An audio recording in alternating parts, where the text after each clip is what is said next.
Well, I want to thank you very much, Lee. You've been there from the beginning with us, Lee, and we appreciate it. Nobody can sing that song like Lee Greenwood. Thank you very much, Lee, very much for being here. And his voice has not changed, you know? Pretty amazing. And a special thank you to Erica, because today, America is a nation in grief, a nation in shock, and a nation in mourning. Less than 2 weeks ago, our country was robbed of one of the brightest lights of our times, a giant of his generation, and above all, a devoted husband, father, son, Christian, and patriot.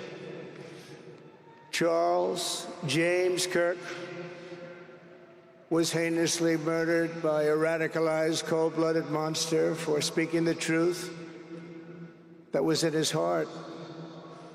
He was violently killed because he spoke for freedom and justice, for God and country, for reason and for common sense.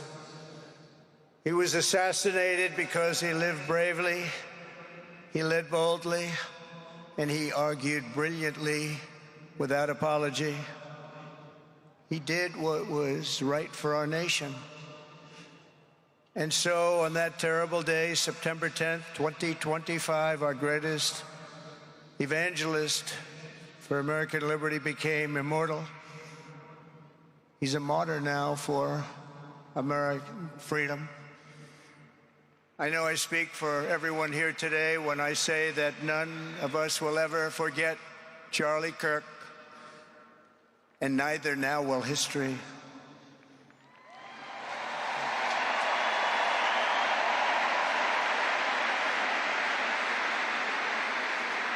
Because while Charlie has been reunited with his Creator in heaven, his voice on earth will echo through the generations, and his name will live forever in the eternal chronicle of America's greatest patriots.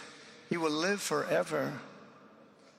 To Charlie's incredible and beautiful widow, Erica, we know the weight of this monumental loss is almost unbearable. But even in the midst of heartache and pain too great to even fathom, you have somehow found the strength and deep faith to be a comfort to millions and millions of people. And thank you very much, Erica. Thank you very much.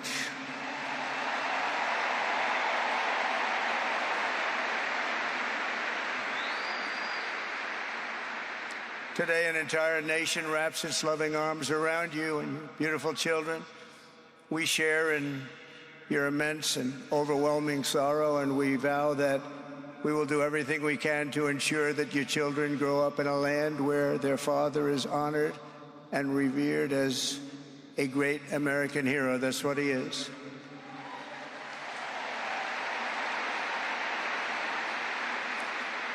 To Charlie's parents who lost their beloved son, and to the entire Kirk family, we know that no words can ever be enough to fill the void he leaves behind.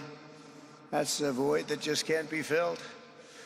But I hope the extraordinary outpouring of emotion over these past 11 days has comforted you with the knowledge that your son brought more good and love into this world in his 31 short years than most people, even very, very successful people, can bring in a lifetime.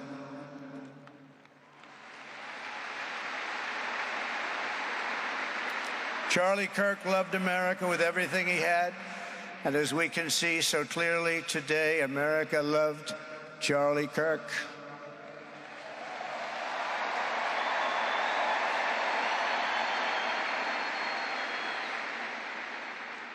And he could always draw a big crowd. Look at this today. Look at what's gone on. This is a big crowd.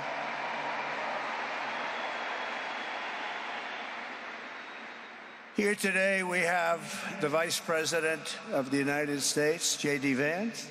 We have the Speaker of the U.S. House of Representatives, Mike Johnson. We have countless members of the United States Senate, and I'm sorry I'm not going to introduce you, but I'll be up here. They're all over the place. and likewise the House of Representatives. They're all over this big stadium. This is not an arena, this is a stadium. Our great cabinet and this stadium packed with rafters of people, not to mention the one across the street that also has tens of thousands of people, and they're watching us on screen right now.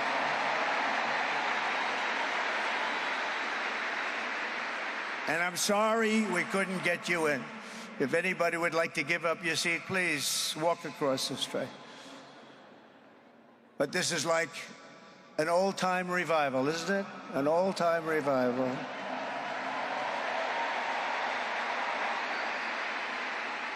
For millions of Americans, especially young people, it is agonizing and unthinkable to say goodbye to a patriot whose heart still had so much to give. It's so much. Raised in the suburbs of Chicago, Charlie was filled with a patriotic spirit from his youth, and he was an all-American in everything he did. And one of the last things he said to me is, "Please, sir, save Chicago." We're going to do that. We're going to save Chicago from horrible crime.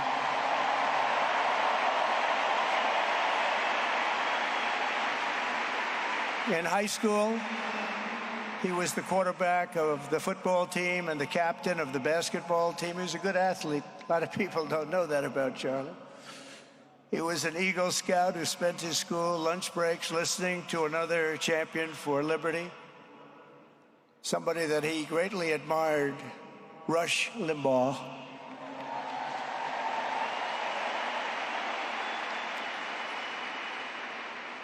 But what was even more important to Charlie than politics and service was the choice he made in the 5th grade, which he called the most important decision of his life, to become a Christian and a follower of his Savior, Jesus Christ.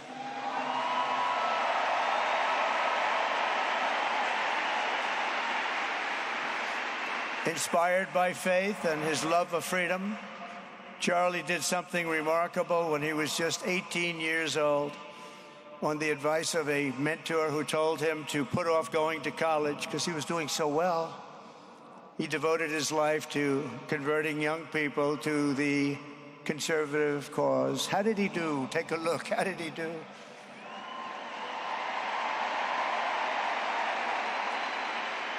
In 2012, 2 days after graduating high school, and with just $1,800 in his pocket, the young man from Illinois, who no one had ever heard of, started an organization whose grand ambitions were captured in its name, Turning Point USA. Great name.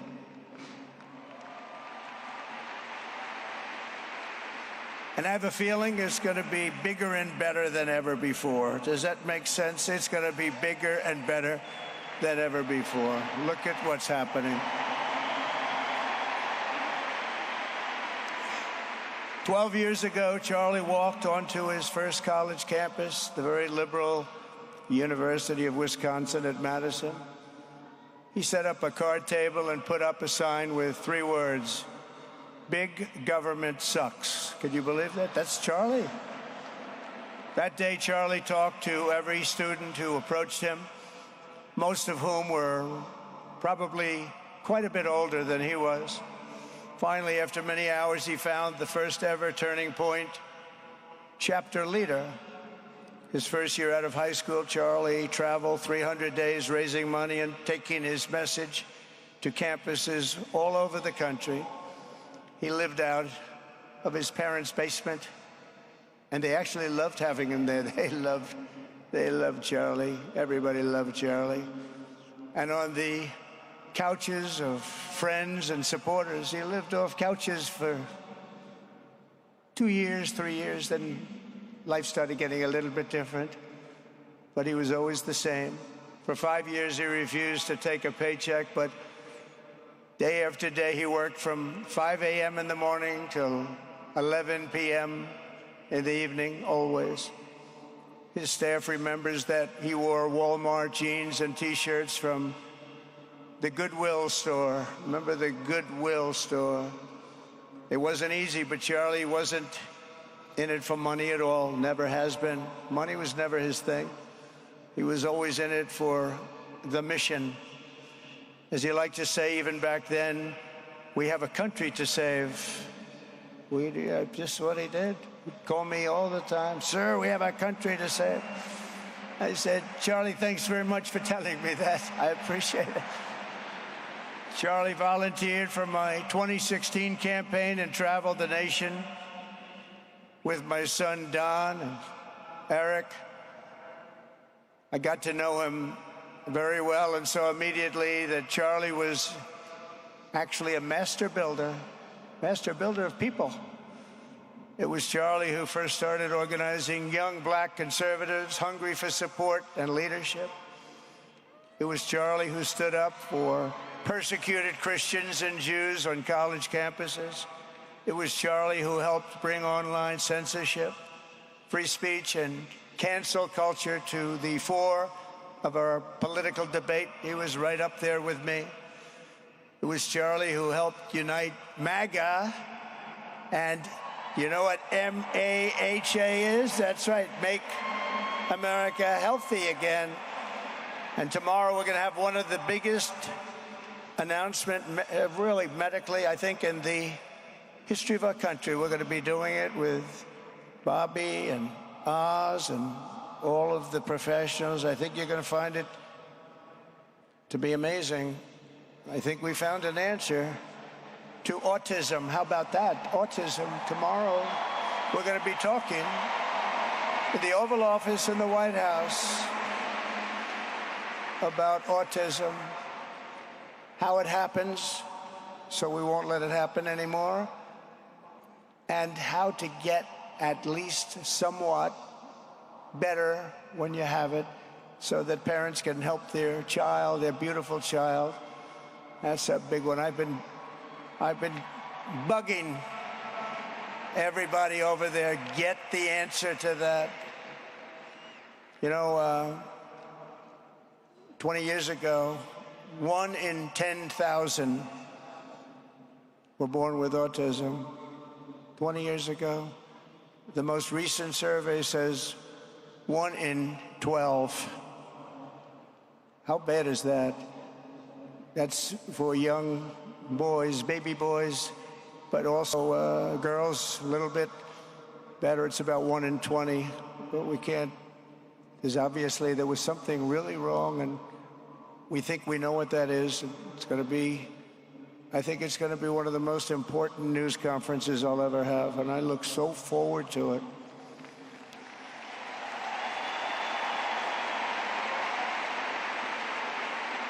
And you know who else looked forward to it? Because he knew. I'd tell him a little bit about what was going on. Was Charlie. He would have been front row center, believe me.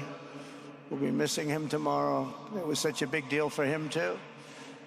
He brought together Donald Trump, Bobby Kennedy, right here in the great state of Arizona 1 year ago. Remember that? What a night, what a day that was. And it was Charlie who was among the first to speak to me about a man from Ohio by the name of J.D. Vance. Have you ever heard of him? He's doing a good job.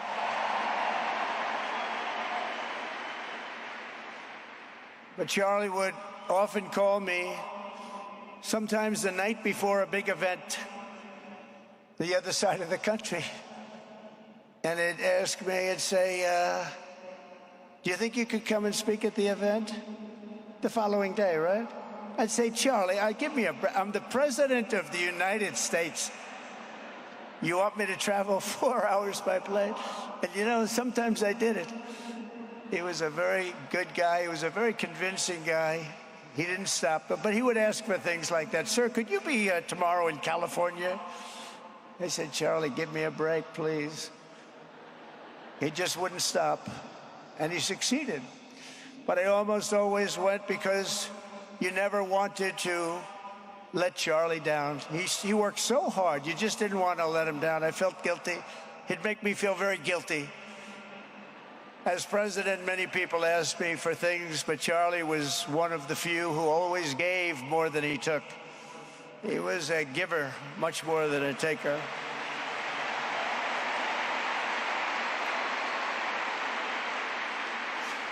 And no matter how big Charlie became, no one was too small for him to notice. He was good to everybody. Didn't matter. Several years ago, a fourth grader asked Charlie to appear on his podcast, which was probably only watched by the parents of that fourth grader.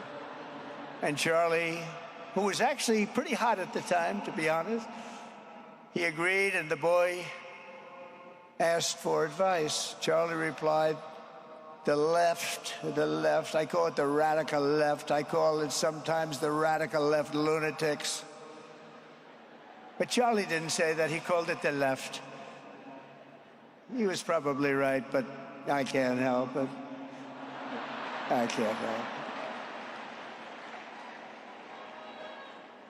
So he said the left, radical left lunatics, may have all the money in the world, but they can never outwork me.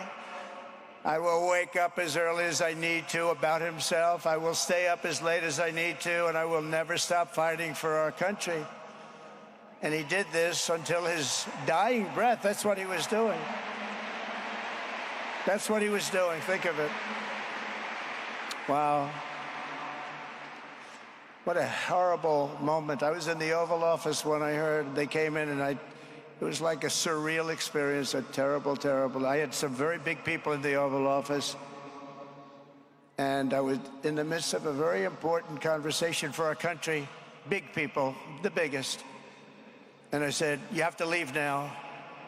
When they told me that, they told me in front of a group of very powerful people. I said, you have to leave now, right now, please. Right now. You have to leave, go.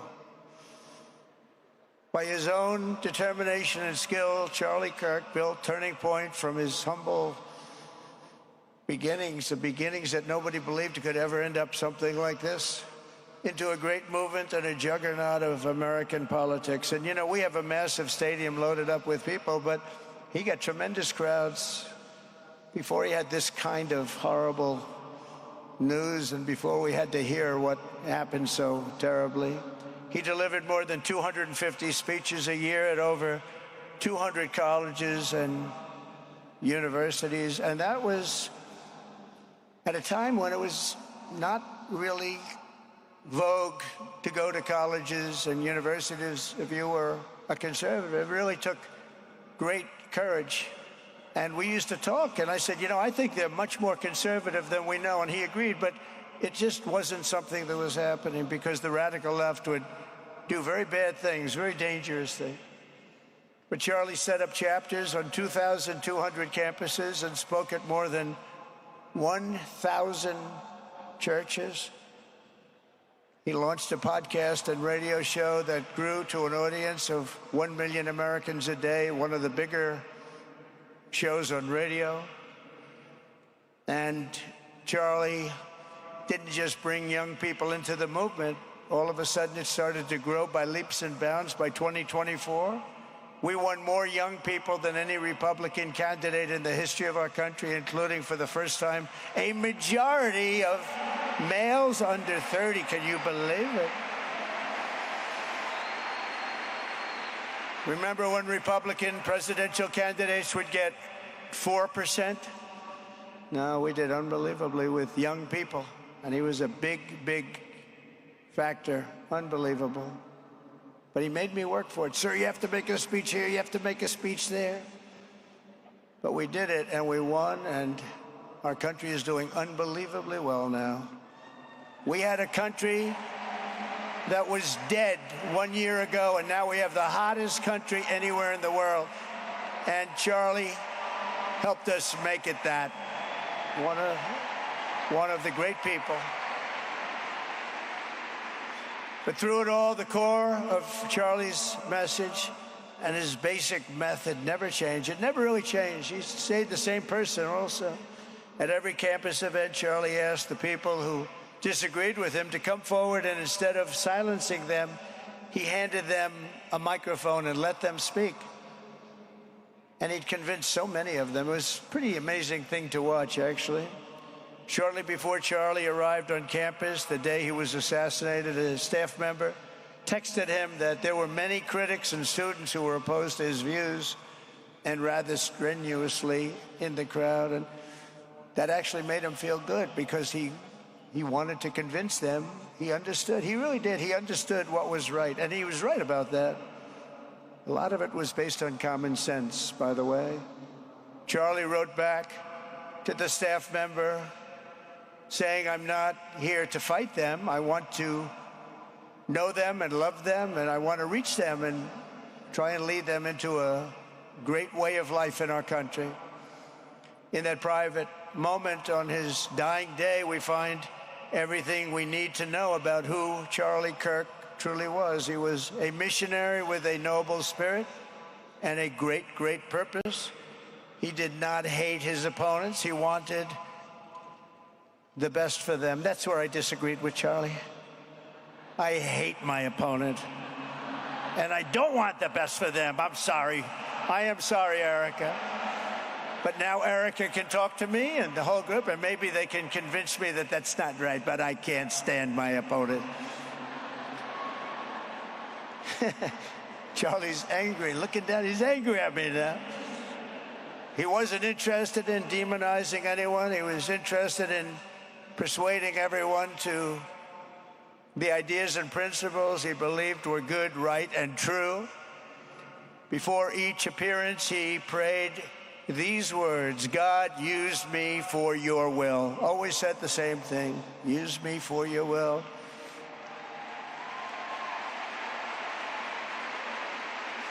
And that is exactly what God did. When you think, that's exactly what he did. The more success Charlie had, and he was getting more and more successful, the more dangerous his mission became. On campuses all over the country, his quest for open dialogue was met with menacing hate. There were bomb threats, pulled fire alarms, and countless rage-filled radicals who tried to shout him down. It was nasty. I used to say, "Charlie, this is nasty stuff you're doing." At one event, police had to build barricades to protect students from an angry mob of thugs. Many of these people, by the way, are paid a lot of money to do this. They're agitators. They're paid agitators. Remember that? When you see they all have the same beautifully printed sign, every sign is identical, comes out of a top-level print shop. That's not the signs that are made in somebody's basement. Those are paid for by very bad people, and hopefully we're going to be finding out through the DOJ who those people are.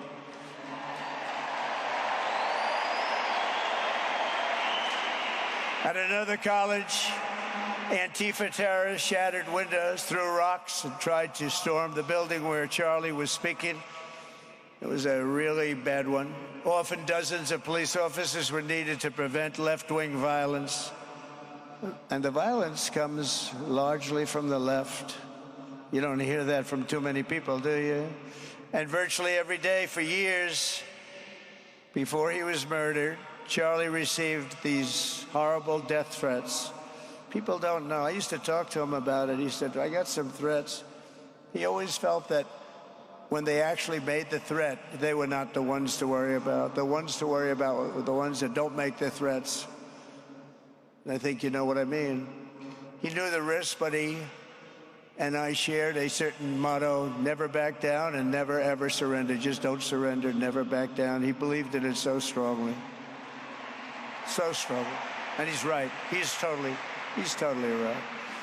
The radicals and their allies in the media, sometimes referred to, as my son said, the fake news media, tried to silence Charlie for a simple reason: because he was winning, and he was winning big. He was taking over college campuses, colleges that had, in theory, only very liberal, or as they like to say, progressive. I call them liberal, but they like to call themselves, because such a beautiful word, progressive. They're the opposite of progressive, if you think about it.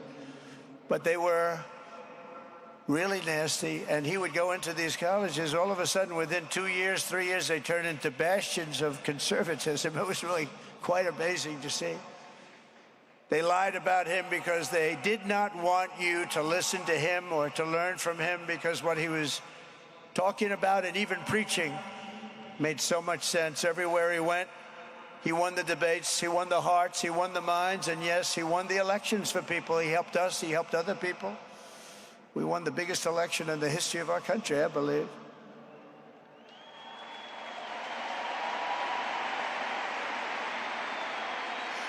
Charlie Kirk was without a doubt among the most influential figures in the most important election in the history of our country. The election of, that beautiful day, November 5th, 2024. Do you remember that day? It was 9 months ago. What a day that was. I mean, we had a pretty good day in the first one. And I must tell you, on the second one, we had a phenomenal day. But a lot of bad things happened. And now that's not even questioned. They cheated like dogs. But we got them back, didn't we, huh?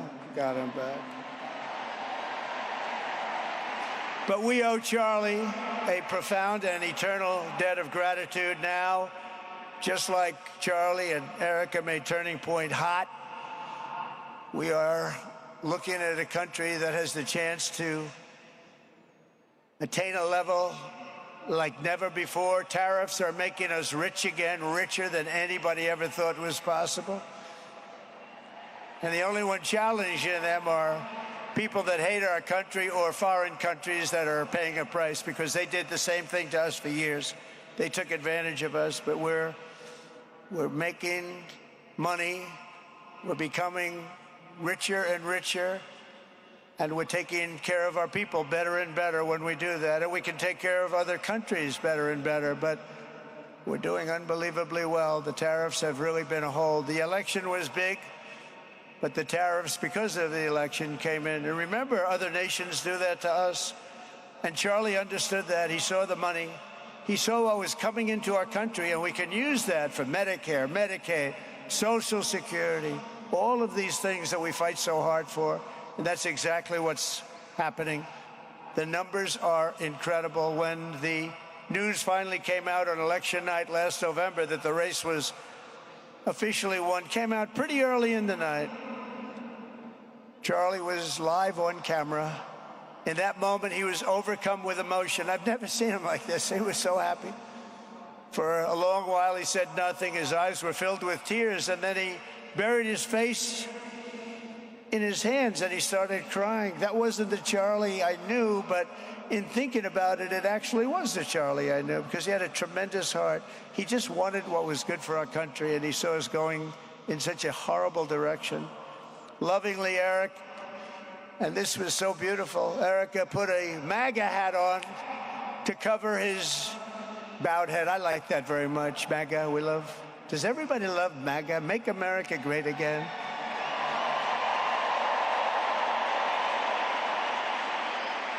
When Joe Biden used to get up, remember the speeches? We will stop MAGA. We will stop MAGA. You know, he could barely get the words out. We will stop. I said, can somebody inform him that MAGA means Make America Great Again? How do you say you're going to stop it?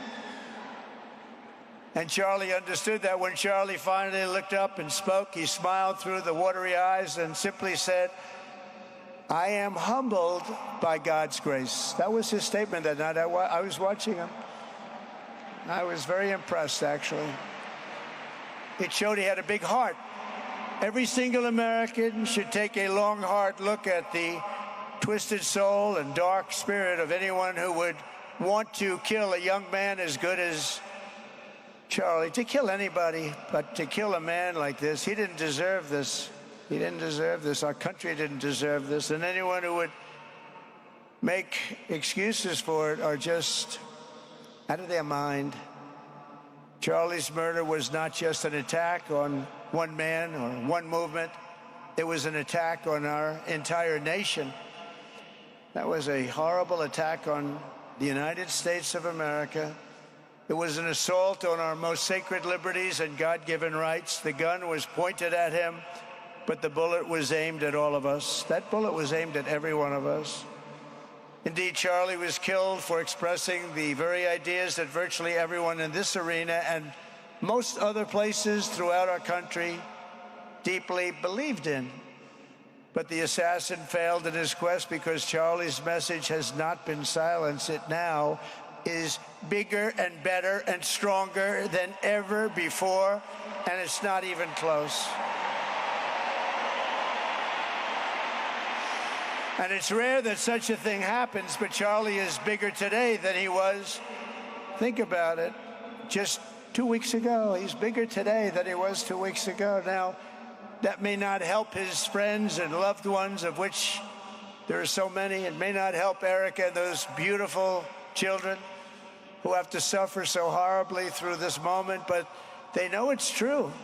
He's bigger now than ever before, and he's eternal.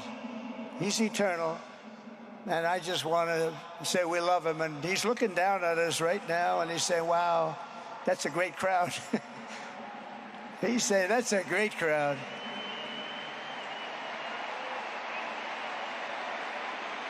And it's a great crowd of patriots. But that's why I will soon award Charlie the nation's highest civilian honor, the Presidential Medal of Freedom. It's the highest civilian honor.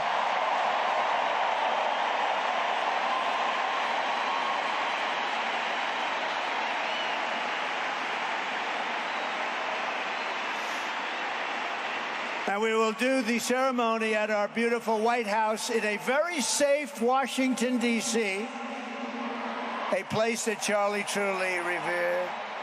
You know, we stopped the crime in Washington. It took 12 days. Now you can go to restaurants. You can walk down the middle of the street with your wife. You can have your wife walk alone down the middle of the street. She's going to be in good shape. What a difference. What a difference good management really makes. But it's, I'm so proud of that, Washington, D.C. You know, it was one of the worst in the nation, in the world. And now it's considered a very safe city. And it's also, I passed it yesterday, I went through it, and the lawns are good. It's like a different place. It's like the tents are gone, the threats are gone, the gangs aren't there. We got rid of, you know, we took out 1,500 career criminals, 1,500. If you have 3 career criminals, that can make a big difference. But I'm so proud of Washington, D.C., and now we're going into Memphis. And we'll get that one straightened out fast. And then we're going into some others, but we're going to go to Chicago, and we're going to have Charlie very much in mind when we go into Chicago. And we'll get that one straightened out. You have an incompetent governor who, he thinks it's okay when 11 people get murdered over the weekend. He thinks you don't have any crime when 11 people get murdered and 28 people get shot. He says he's got crime. No, they don't have it under control, but we'll have it under control very quickly. So we're going to be doing that. And Charlie loved what we were doing. He was so proud of what happened. He was there to see it. He's so proud of what happened in Washington, D.C. As you know, the depraved assassin who planned and executed Charlie's killing has been arrested and charged with capital murder. God willing, he will receive the full and ultimate punishment for his horrific crime. It's a terrible thing. Because you can't let that happen. You can't let that happen. Can't let it happen to a country. The Department of Justice is also investigating networks of radical left maniacs who fund, organize, fuel, and perpetrate political violence. And we think we know who many of them are. But law enforcement can only be the beginning of our response to Charlie's murder. Over the last 11 days, we have heard stories of commentators, influencers, and others in our society who greeted his assassination with sick approval, excuses, or even jubilation. You've heard that. So have I. Couldn't believe it. Some of the very same people who spent the last 8 years trying to sit in moral judgment of anyone who disagreed with them about politics suddenly started cheering for a murder. Incredible. You know the names. They're major losers, by the way. That will be proven out in a short period of time. Some of the very people who call you a hater for using the wrong pronoun were filled with glee at the killing of a father with two beautiful young children.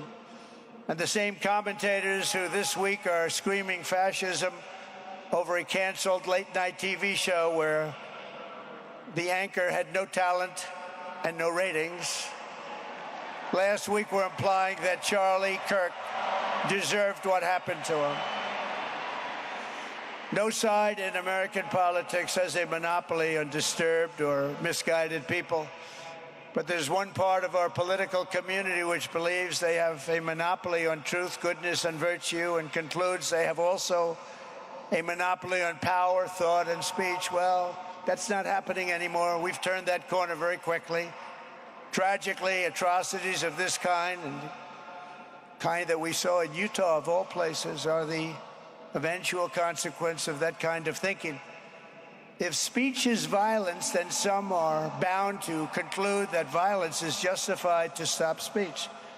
And we're not going to let that be justified. The tradition of reason and open debate that Charlie practiced is not a pillar of our democracy. In many ways, it's the basis of our entire society. It's the right and inheritance of every free American, the greatest legacy of the Enlightenment, and among the most treasured achievements of civilization.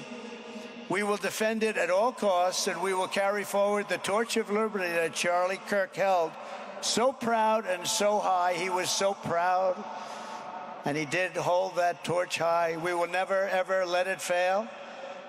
We will never let it fail. But we're going to raise it higher than ever before. It's going to be raised, and this is the beginning. Perhaps it should be no surprise that Charlie, who spent his life speaking with the critics of these traditions, ultimately became convinced that we needed not just a political realignment, but also a spiritual reawakening. We did. And we have to bring back religion to America, because without borders, law and order, and religion, you really don't have a country anymore. We want religion brought back to America. We want to bring God back into our beautiful USA like never before. We want God back.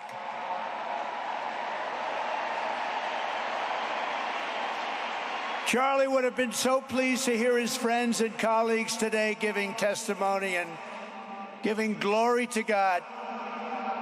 Within minutes of the gunshot in Utah, millions of Americans, young and old, heard the news and dropped to their knees and started praying.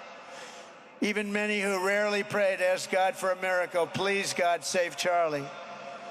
But although Charlie's time with us on earth has ended, those prayers for a miracle have already been answered. Look at what's happening. Look at what's happening. In the days since Charlie's death, we have seen how his legacy has touched so many millions around the world. In Calgary, Canada, thousands gathered at City Hall to sing the American national anthem and raise up posters with the name Charlie Kirk. In Seoul, South Korea, crowds gathered to wave American flags and shout, "We are for Charlie Kirk." His memory has been honored in the streets of Berlin, Warsaw, Vienna, Sydney, Madrid, London, Tel Aviv, and all over the world. So beautiful to watch. A man as far away as rural Australia texted a pastor, "I'm going to come to church tomorrow for the first time ever." The pastor asked, "Why is that?" The man replied, "Because of Charlie Kirk." Can you imagine? The lesson of Charlie's life is that you should never underestimate what one person can do with a good heart, a righteous cause, a cheerful spirit, and the will to fight, fight, fight. Have to fight. We're saving our country. And Charlie's a big factor, such a big factor. Charlie Kirk started with only an idea to change minds on college campuses, and instead he ended up with a far greater achievement, changing history. He changed history. Today, Charlie Kirk rests in glory in heaven for all eternity. He has gone from speaking on campuses in Wisconsin to kneeling at the throne of God, where he is right now.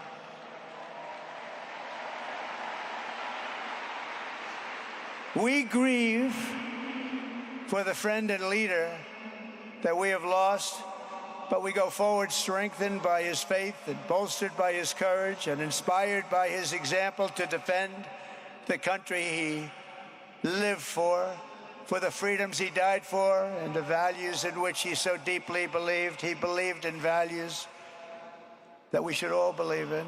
Charlie created something very special. It's called Turning Point USA. And under the leadership and love of Erica, it will become bigger and better and stronger than ever before.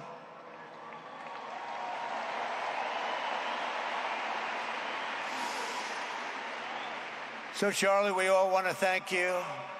We want to say a very loud God bless you, Charlie. God bless you for what you've done is incredible. And God bless Erica and the children. God bless the United States of America. And